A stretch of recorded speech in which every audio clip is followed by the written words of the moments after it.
for me, I mean, I have studied a philological field, ancient Near Eastern cultures and languages. And of course, I have moved into the field of botany and of medicine. So I had to learn a lot of other things, more or less by my own, in order to be able to collaborate with people from other fields. And it's fascinating, but it's also sometimes frustrating because you do it always on your own. But it has opened up new venues of research and also meeting new people. It's always very nice. Yes, absolutely. That kind of, I'm not sure how I found it or got into it, but I was always in love with plants and trying to get back to like natural ways of healing.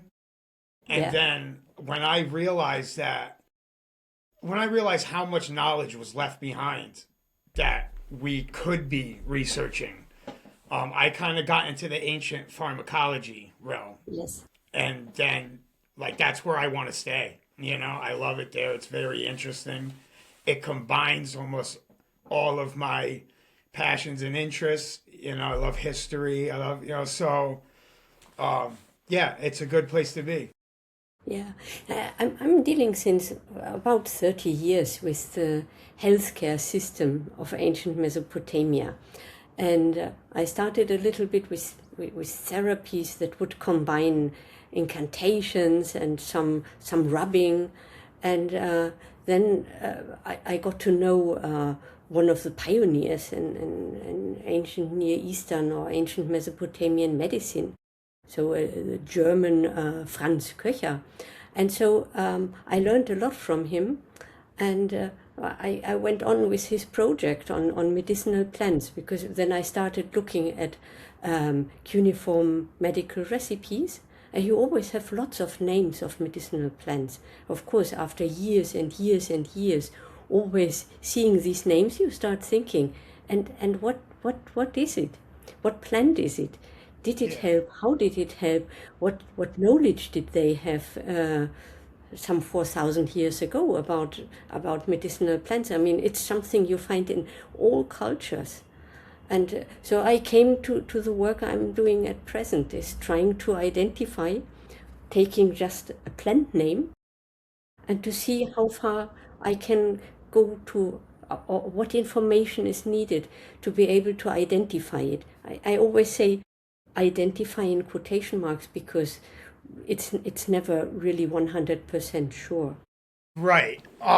What would be the process you go about to identify them? Is it just because you're seeing a lot of the same names come up again, and then, or do you have to go into maybe other cultures as well to see how it's shared?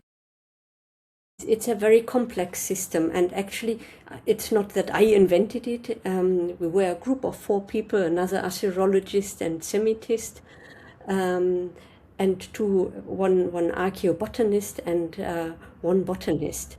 And so we devised a methodology. So botanist Shahina Gazanfar, the archaeobotanist Mark Nesbitt, and my colleague Ignacio Marquez Rowe, we were studying what do you need. And of course, one has to think, let's put it like this, in my field, which is plain philological, you always go with the word and the word formation. So I'm dealing with the Akkadian language, which belongs to the Semitic family branch. And so whenever there are terms in my field, you deal with other Semitic languages, be it Hebrew, Aramaic, be it Arabic, Ethiopic, or Syriac. And you see whether the same word formation, we always talk of roots, of word roots, they usually have three radicals, whether they appear in the other Semitic languages where you have a clearer knowledge, because some are still spoken nowadays, or most of them. And then, of course, you have a word formation in Akkadian, and then you think, this word formation is used for the same plant in, let's say, in Arabic. And then the idea is that as the word formation is the same, the meaning should be the same. And this is how, in my field, you usually work. You then take into account other information about the use of plants and the cultivation, but this is not always giving you much more. It's very difficult to find corroborative information. So what we did then, the four of us, was to think that, of course, you have to know that names of plants, they change. They change in one culture. In one culture, the same plant can have various names, and there are many plants that can share the same name. So when you just have the name, you cannot be sure whether this name you take from language family A is the same as in language family B. So what do you need? And then we thought, and as I come from medicine, I thought, all right, let's make a profile of all those plants which are used as single plants and remedies, to have an idea how the plant was used, to see whether you could approach more or less an identification. And the other thing is all kinds of information you can get, which is not always easy, whether it was cultivated, the plant, when it was harvested, if it was cultivated, whether it could have been imported, the plant, or let's say how it was prepared, which parts of the plants were being prepared, and all this information we brought together to see what you can do. And then, of course, let's put it like this, the comparison with other Semitic languages gives you an idea of several candidates of plants. And so we looked whether this is true. Does it work or does it not work? Is it the same plant or not? Because of the use. And the second step is then to see whether the use from the plant in, let's say, in family A is the same, of the same plant with the same root in family B. So whether you have a coincidence. And if you have then a coincidence of the uses, it becomes rather likely. Then you have certain ideas of an identification of a plant, and then you can go beyond. You can go to other cultures. And what we thought, it would be very good to know, as we are in antiquity, to see whether the same uses can be found in other cultures of antiquity. And the first thing I was doing then was compare it to ancient Greek texts like Dioscorides.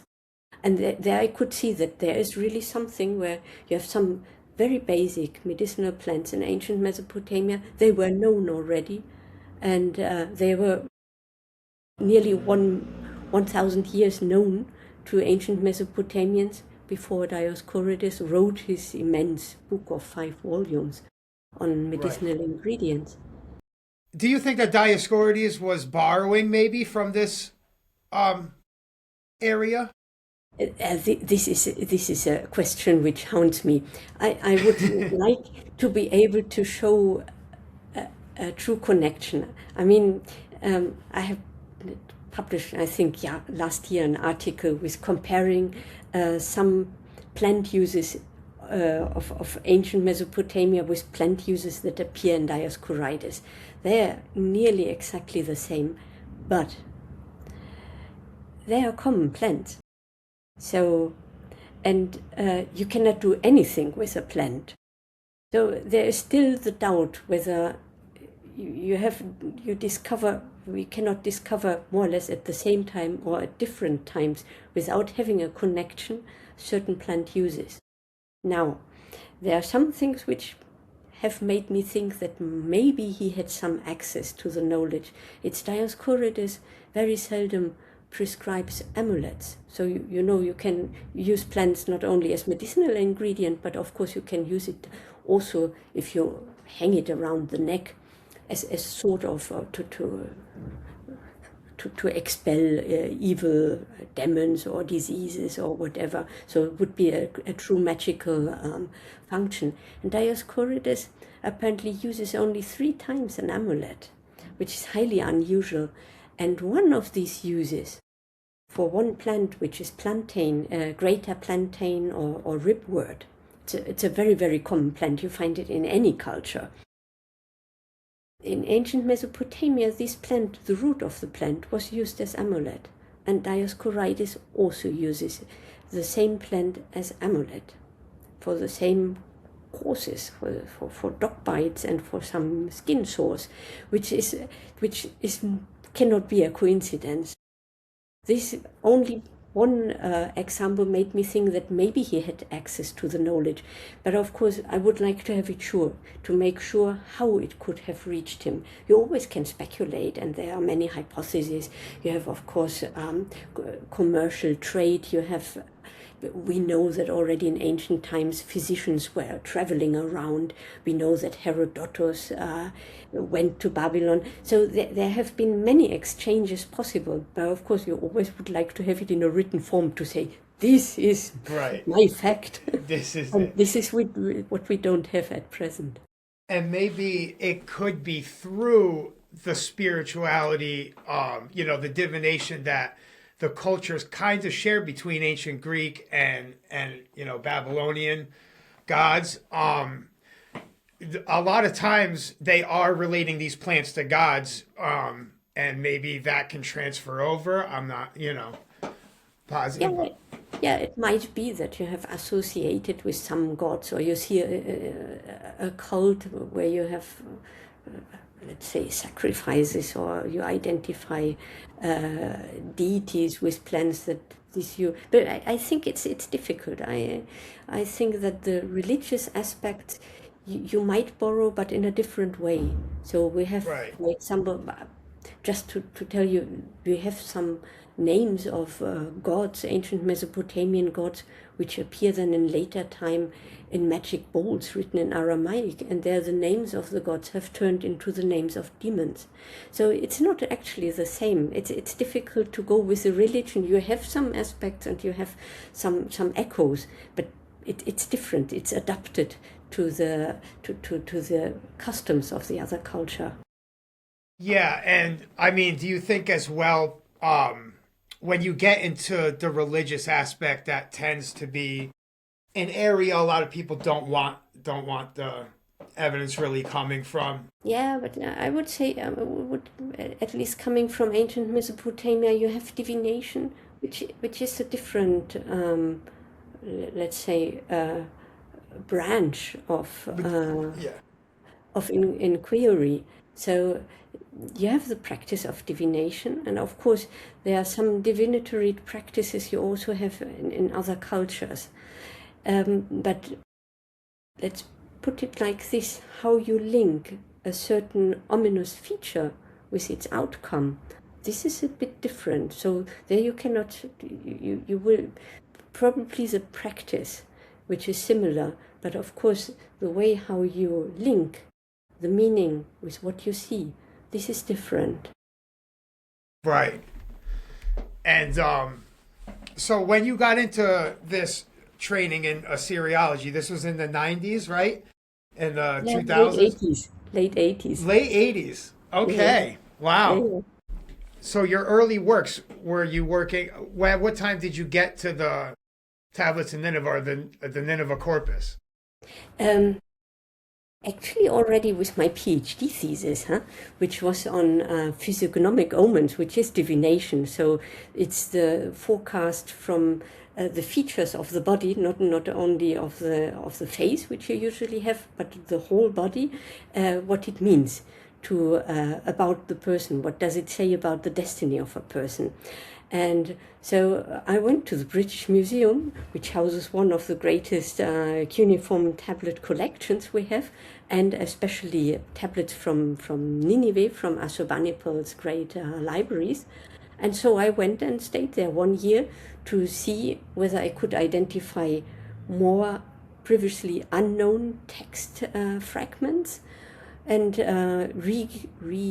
copy and collate tablets that had been formerly already published. And so that was my first contact with cuneiform, working really with cuneiform tablets. Nevertheless, you have to think that, of course, I studied at the Freie Universität, Free University of Berlin. When the wall had come down, I went very regularly to the museum in the formerly eastern part of Berlin, the Pergamon Museum. I was, I think, the first student who made there a practicum of 3 months in the tablet collection. So at a very early stage, I got acquainted with cuneiform tablets, the different shapes, the different scripts, the different genres, just because of fascination for the material and actually for the whole culture you have then in your hands. What was the most difficult text that you had to translate?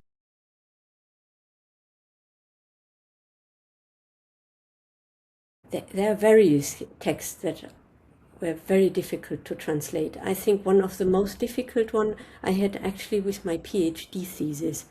You have sometimes in cuneiform sort of cryptographic writings where you use cuneiform signs with a very rare reading. You have usually, there are some about 600 cuneiform signs, and some of these cuneiform signs can have different readings. And some have readings which you would never expect. And if you have a cuneiform text which has never been dealt with, you decipher sign for sign. You try to read it and you try to recognize words. And if the reading of the signs is common, you can get to words rather easily. The problem is when the cuneiform signs use readings which are rare, and then you have all of a sudden 3 or 4 or 5 or 10 cuneiform signs with very rare readings where you don't know what combination can I choose. And this was for me highly, highly difficult. That was one because of the reading exercise. Then, of course, there are also very difficult texts when you try to decipher a cuneiform tablet. Not always are they pretty well preserved. So due to the course of time, of course, the surface is erased, and sometimes the script is very tiny, and this makes it also very, very difficult. And I had, in the last years in the Berlin Museum, a tablet where the script is just 1 millimeter high. Of course, and there with a magnifying glass, it's extremely difficult to see it. You can take a photograph and you can enlarge it. It's all very fine, but of course, once you have a 3-dimensional object, it's better you move it because then you see a different kind. The light enters in a different angle, and you see the sign better. So that's because of the reading exercise and the decipherment, extremely difficult. And then I have to say also medical texts, they are difficult. They are difficult because they use sometimes a sort of technical language where you think, oh, what's going on there? And so it's a problem of vocabulary that you do not really know the words which appear in the dictionaries. Are they really getting to the point of what is meant in these texts? So that's a different kind of difficulty you can meet, or I have met. Yeah. Was there any moment when you were translating, like you said, you find these rare, recipes or plants maybe, that you knew you had something that was like extraordinary, or that linked something together? Quite often. I mean, Quite one of often. the, yeah. No, it's of course always when you have something no one has ever dealt with. It's this kind of, yeah, it's a challenge. And of course, when once you can read something and you translate it for the first time, it's also satisfying because it's a lot of effort you have. And then it's like discovering a secret and to make it open. It sounds a Yes. bit strange, Yeah. but it's actually one of the nicest aspects of the work, huh? Is this constant challenge you have. You have to think, to consider, can also be frustrating, this challenge. Once, because Yes. it's not always the case that you really can figure out what is written, how it is translated, and whether your interpretation is really sure. Right. Are they sometimes writing in kind of like a poetic form, like what was it, Nicander, I believe? Magical spells maybe?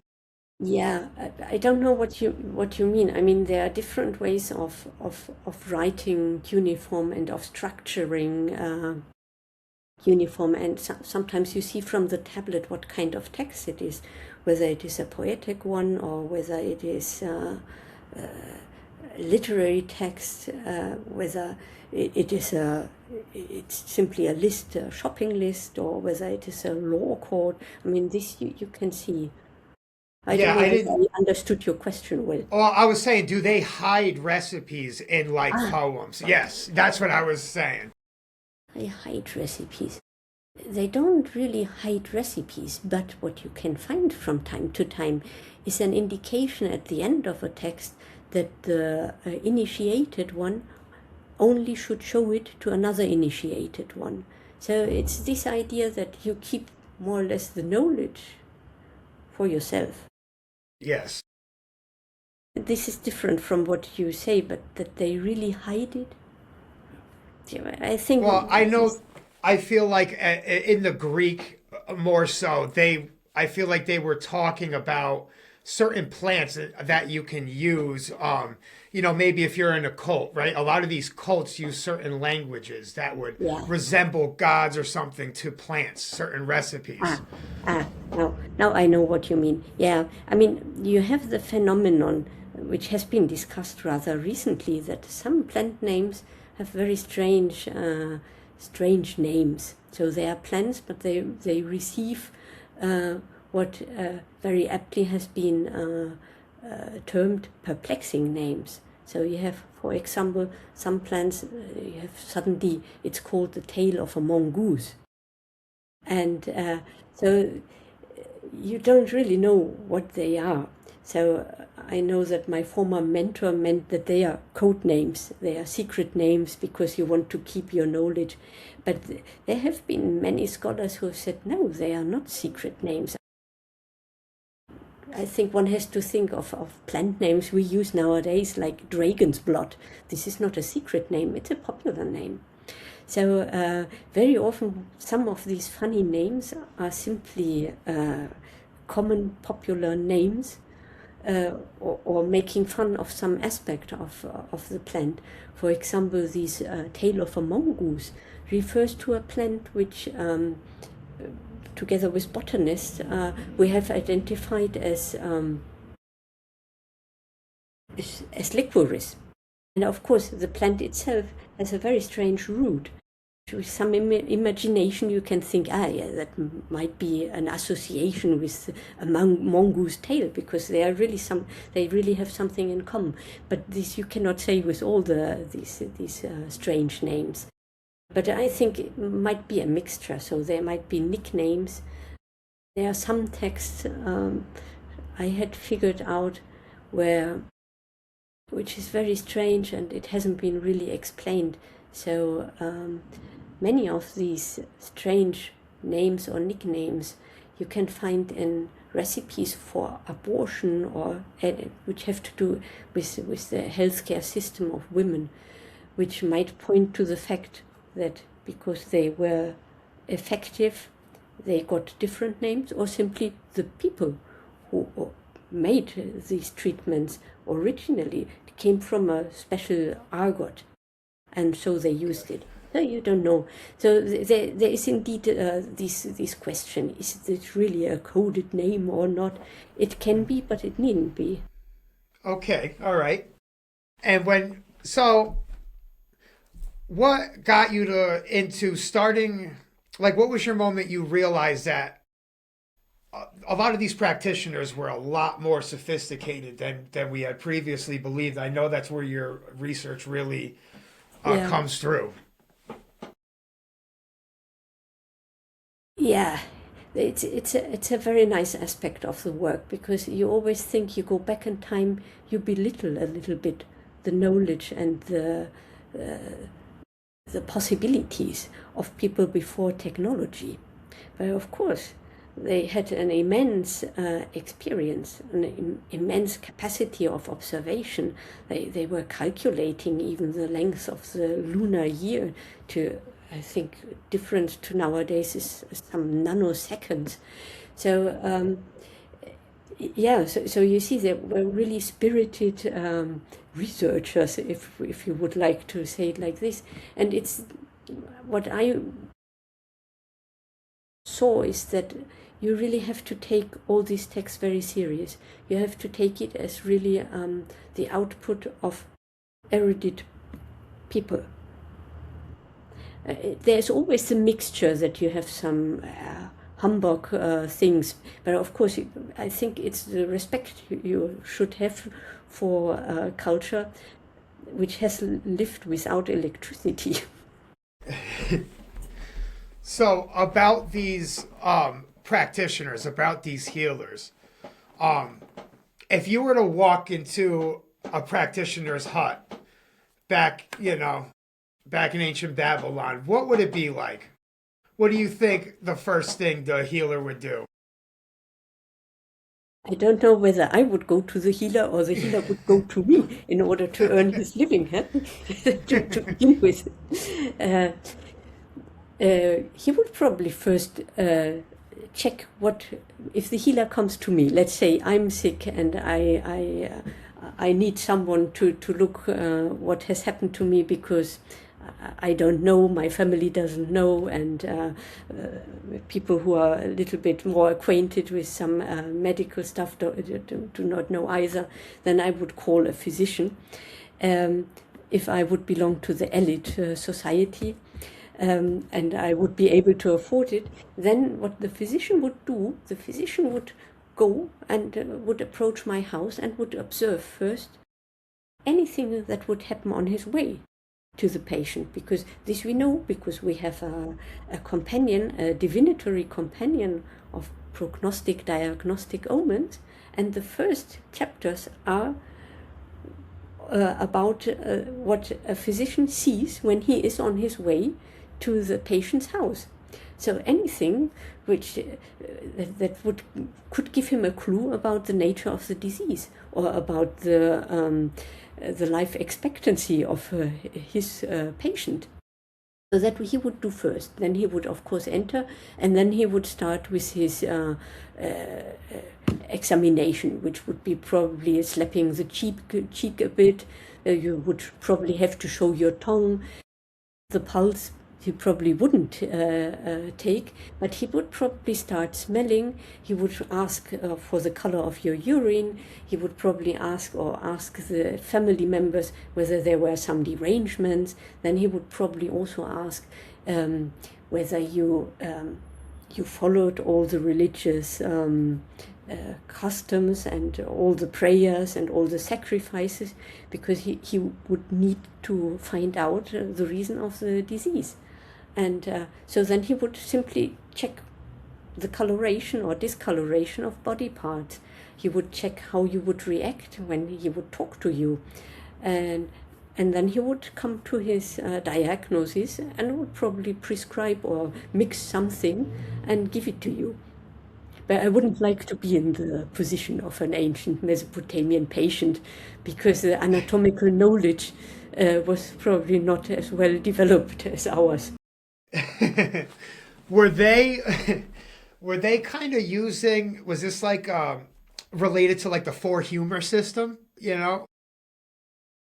No, I mean, it seems as if you would have sort of precursor, but this is not very sure. So it might be that you can classify diseases according to, there are some diseases which seem to be cold and humid, and some others which are hot and dry. But it's a late development in Hellenistic times, when you would expect it more or less. And there are some ideas that you have the black bile, but it's very, very tricky. So you don't have it developed. You might have some ideas that there's some idea about humors as you have it in Greek medicine, but I wouldn't say no. Okay, yeah. Yeah, because I know like observing the colors of your urine and things, these were very common, but also they were looking for a lot more signs, right? This is a lot more signs, and it would be related to, I'm certain, a demon almost. If you were sick, a disease was related. Yeah. Oh, Yeah, okay. Yeah. it would be, it's a different line of inquiry. It's about then the personal life, how you live. Did you venerate the gods? Did you commit a taboo?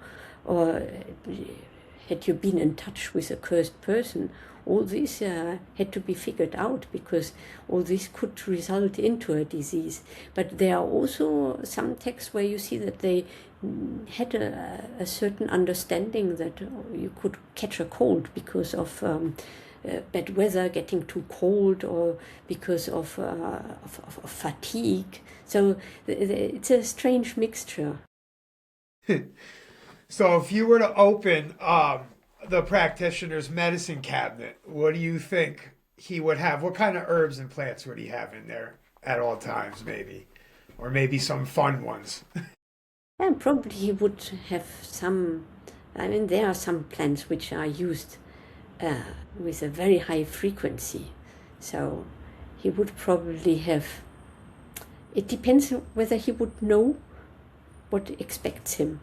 So he would probably always have something to treat some skin sores, because skin diseases are the diseases for which most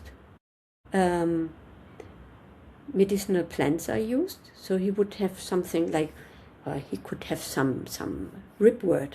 This you find anywhere in the streets. So in case there would be a kind of wound where he would use the leaves, or have the leaves chewed, or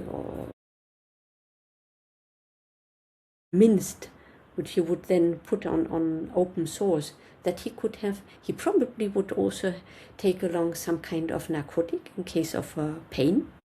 So there are some plants that have this kind of effect. And then probably also would have some plant that would cause vomiting, because this is one of the things where you get rid of the idea of getting rid of a disease. That you either you give medications that cause diarrhea or emetic reactions, that he probably would also do, because it's rather quick, it's very easy. So the patient sees then also a reaction, then an immediate reaction, which I believe might also be very, very important for the recovery, that the patient gets the feeling that something is changing in his body. Anyway, I mean, we always have to keep in mind what they treat are the symptoms. So they don't really treat the diseases. Right. What was the strangest treatment that you think you've encountered?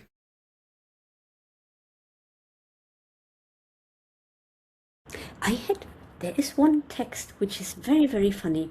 It has to do with some, I think it was with some intestinal problems, where the patient has to be taken and he has to, like in a, he has to be moved between two people, which is a very strange thing. But I read that this is apparently a medical practice to help the body. But I've never read that before. It is very strange, very strange.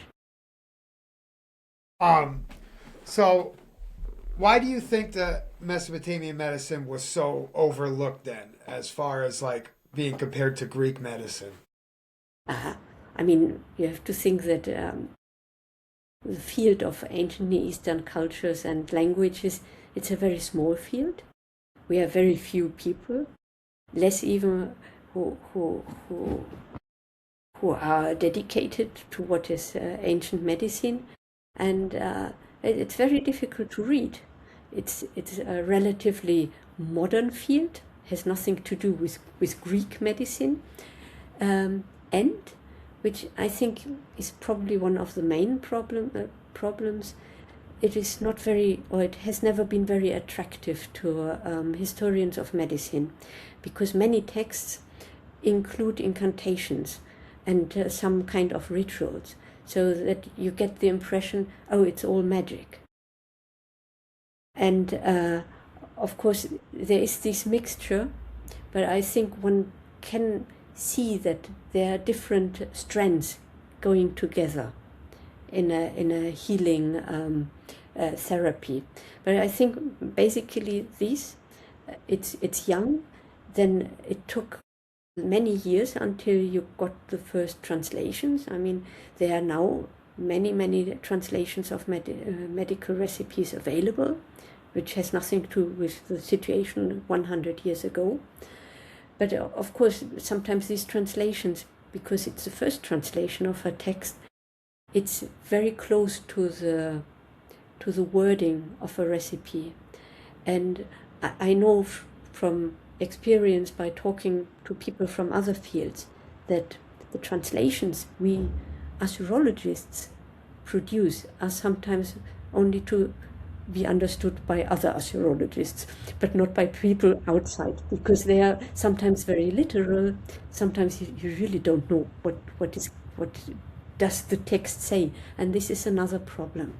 So it's how my field, how we have presented the information is. I think all this together, but I believe that will change in the next years. Yes. Well, then, of course, there is also something else. You do not have any abstract writings in ancient Mesopotamia. You don't have theories. And this, of course, doesn't make it very attractive for a historian of medicine either. So you have cases. You have lots of cases. It's very casuistic. There are still thousands and thousands of tablets which have never been translated. They are kept in the museums, and it's a very slow work deciphering these texts. And it has become, I think, people nowadays, they don't like to spend hours and hours and hours in museums to try to decipher texts, because you would like to do something with the text, you would like to interpret them. But the first task of deciphering and identifying consumes a lot of time and energy. And these many people cannot do it anymore nowadays, because also careers in university have changed. well, how far do you think we would be away from an AI scan being able to decipher these texts? There are several projects who have started. I don't know. I mean, it's highly interesting what they can do, especially when they make 3D scans. This is fantastic because, as I say, because the surface is very often erased with these 3D scans. Sometimes you can see a bit more what you cannot see anymore on the surface. With this kind of scans, you can see the image of the sign. I don't know. The problem is, of course, that you have, every period has a different, slightly different style of writing. Scribes always have a different hand. Some Yes. try really but it's a rather exceptional. The Ashurbanipal's library, so the scriptorium he had, it's very difficult to distinguish who has written what kind of tablet, because they are like a normative writing system. But you don't have that. Then of course you have differences between Babylonian and Assyrian writing. So you would need first to feed IA with all these kind of variants of writing in order to be able to decipher. But yeah, maybe it will, maybe 10 years, 5 years, I don't know, very Maybe. difficult to say. I mean, it's so Maybe. Yeah. fast, the development. Yes, very. Do you want to go to some of these texts? Can I pull up one that you sent me? Yeah, if you want to, just to have an idea how a cuneiform tablet looks like. Yes. If you want to take the first one, it's a link. It's one of, to my view, one of the best projects we have in the field. It's Is this the first one? I yeah, believe it's the so. first one. Yes. You can click on the image, then you get it bigger. All right, there we go. Yeah. So there you see a typical medical cuneiform tablet from Ashurbanipal's library, with 2 columns on the obverse, 2 columns on the reverse. You see how it is built. There's one flat side and one convex side. And you see also that it's not well preserved. And scholars, many archaeologists and the curators of the British Museum, over the years, they have put together these little fragments to one tablet. And now, how would you read this tablet? What are we looking at if you were to start to decipher? Oh, Is it right to left to right, or they write like we do. They write from the left to the right. So I would start with the upper left edge, which would be the first line of the text. Before I start reading it, I have a look at the tablet. So I would see, this is a tablet with two columns. You see the column is divided by two lines, two vertical lines, and then I see that there are sections.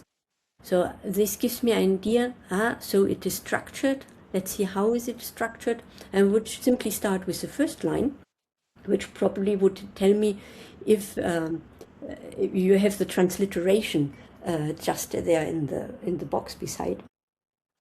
I would go on and see and read what is stated there. So if a man, and then comes the body part which hurts him. So it's I can see from the first part of the text, this is a medical text, and it gives me the description of a symptom.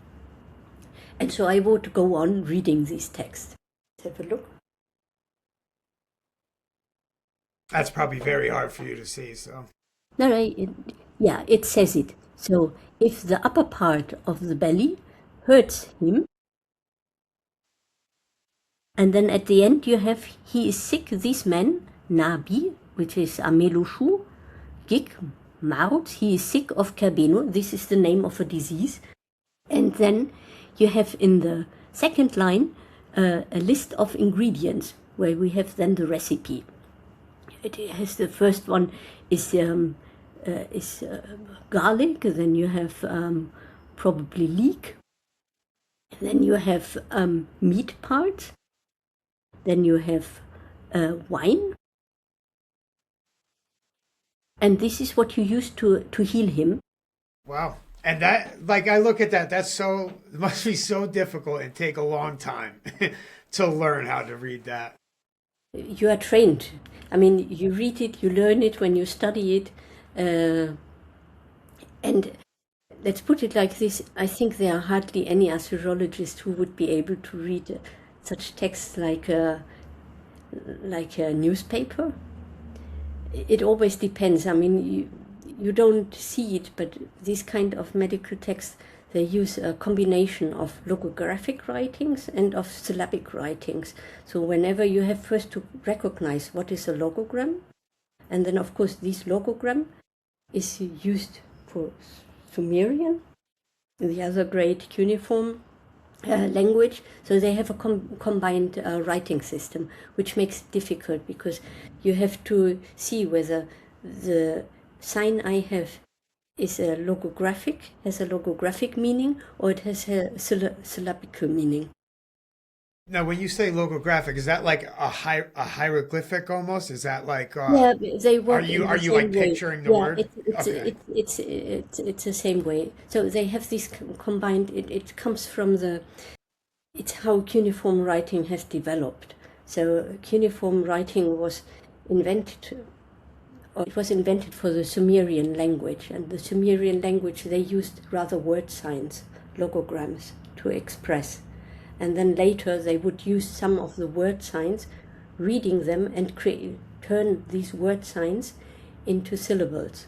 So where you could use, for example, the sign for head, which is sak. Okay. You could use the reading sak also to make a word like saku.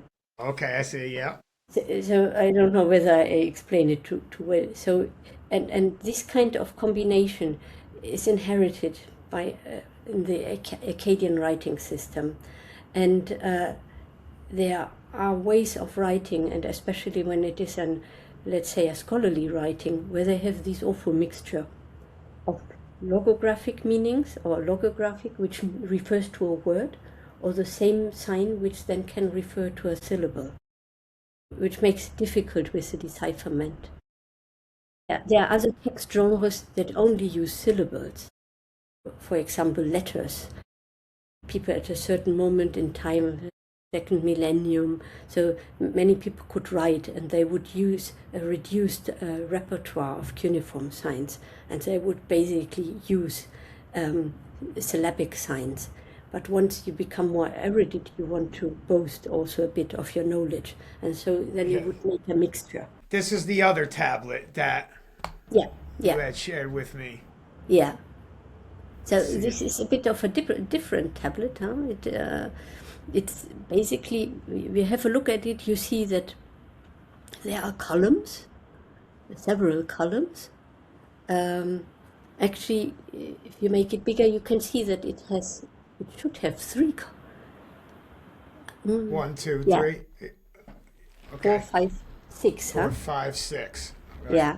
So three columns belong to one part. So it's six columns, but the six columns are divided into two halves. So what you have here is one of a list how of medicinal ingredients, medicinal plants, so, used as simple ingredients. And what you have in the very first column, you have the name of the plant. And then in the second column, you have the indication for which disease the plant is used. And in the third column, you have a very short indication how it is being prepared. And this kind of text, they were used by physicians it's like a vademecum text. So you could look up, a man suffers from this and this disease. So then I have this variety of plants which I can use to treat this disease. So this is like almost an encyclopedia. Yeah, yep, Right. yep, yeah. So Yeah. they were collecting this knowledge. They were definitely building a system of medicine for sure. Yes, yes, for sure. I mean, I didn't mention, but all these medical recipes, they are collected into a handbook, which has a structure. So it starts from head to toe with recipes. And of course, they go with the body parts affected, these medical texts. So you really have a huge handbook. And these texts are meant for checking. This we know of some letter correspondence. But of course, they are also meant to collect all the knowledge, all the medical knowledge of the time.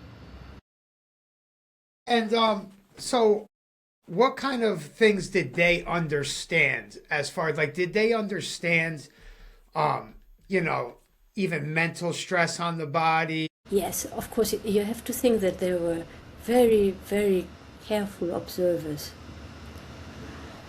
And so mental stress, they would recognize. I mean, you have many kinds of afflictions that concern the mental illness, and they recognized it. So they would see whether you would fear things. I mean, they would also have, of course, a kind of interview with the patient and probably ask the family members.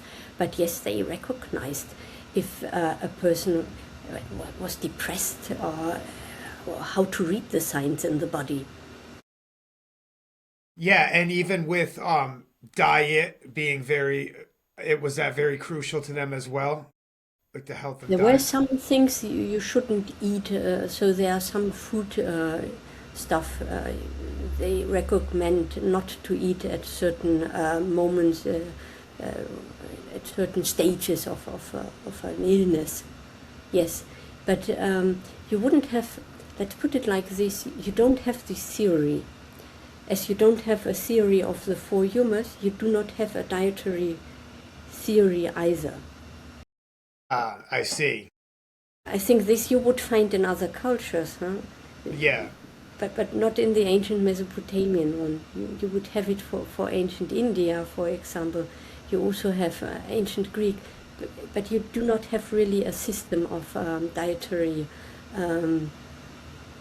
recommendations as you would find it in comparable ancient cultures. Do you know what might be like the most medically effective treatment that was found in one of these tablets that you can relate to, pharmacology today that we would recognize? Yeah, I mean, there are many plants with antiseptic effect, and this I knew. So, for example, you would treat pus in the ear, you would treat with pomegranate juice. Pomegranate juice is antiseptic.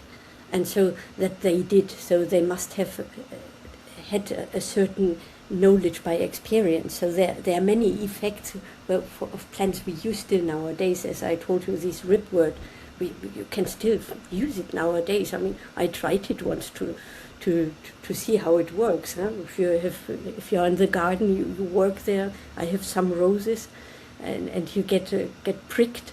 I take some of the plant and rub it, and you stop bleeding. So there are many of the plants they used are still used in traditional medicine, also nowadays. Yeah, that's fascinating. That's great. Where does your work look like in the future? What are you working on currently? The second tablet I showed you, I'm presently dealing with the last.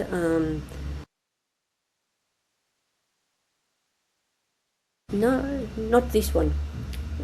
The other one with the medicinal plants. I'm preparing the edition of these texts, and I have made the last step, and I hope to publish it between this year and the next year. So that is the most current project I'm dealing with in the plant world. And then, of course, I have my own research project, which has brought me into other lines of research, which is comparing the ancient Mesopotamian medical knowledge with biblical knowledge of plants, or let's say with the knowledge in biblical times. Where could we find you today? What if someone wanted to look you up? Where could they find you? Oh, they can find me in Madrid, where I'm working at the CSIC. It's a research organization. It's like you have in France the CNRS, or in Italy the CNR. And there's where I have my office, and where I have my books, and where I have my desk and my computer. But I'm at present, because of my research project, not in Madrid, but in Barcelona and in Montserrat, which is an abbey where I'm dealing with biblical plants. Well, Barbara, thank you very much for doing this interview with me. It was a pleasure. Thank you very much for your questions. Yes, I hope it was good. I look forward to you translating these texts and see what comes out in the future. Yeah, wish me luck, because it's not easy. I wish you all the luck.